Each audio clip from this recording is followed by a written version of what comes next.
Hi, I'm Chris, and today I'm going to show you how to make a needle felted brooch shaped like a leaf. You can technically do any shape you want, but since it is November, we're going to keep the fall theme going and make this cute little leaf.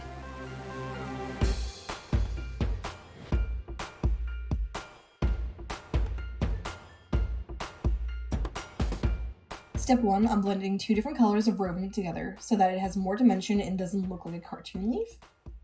To do this, I'm gently pulling apart the roving so it's like fine and wispy.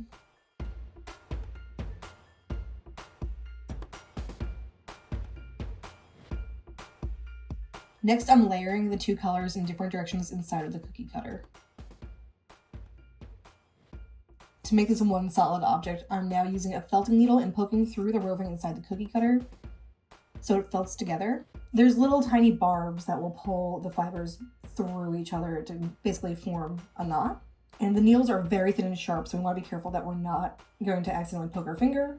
And to make sure to pull the needle back on the same angle that I poke it in, so that I don't break the needle inside of my project or inside of the mat. I'm periodically flipping over the project to felt from both directions. And I'm adding more roving as needed to get the desired thickness. I want to keep it pretty even, I don't want like thin spots. While I'm felting, I'm making sure to go around the edge of the cookie cutter and get the details of the shape, and I'm working on different angles to better felt the roving together. I tend to be overly enthusiastic and felt my projects so much that they turn into little dense bricks. So my goal for this project is not to do that for a change. Picking up, feeling it, and seeing what the texture and density is going to really help with that and being mindful of what you're doing. Once the leaf is felted, I'm adding the details of the veins by pulling thin strips of roving and giving them a slight twist. This is also the same process as making yarn, but we're not going as big or as aggressive about it.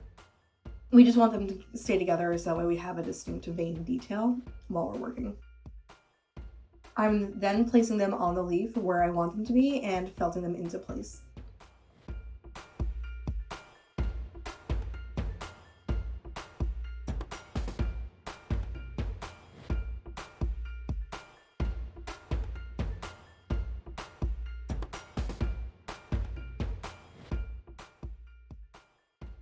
To turn this from just a leaf to a brooch, I'm felting a small tab with loose fiber on both sides so that it is small enough to fit inside a pin bag. The more you felt it, the denser it is, but also you can felt it thinner, so that way it flattens out more. Once it's the right size, I'm securing the tab through the pin back and then felting it to the back of the leaf, being really careful not to hit the metal of the pin because that will break your needle.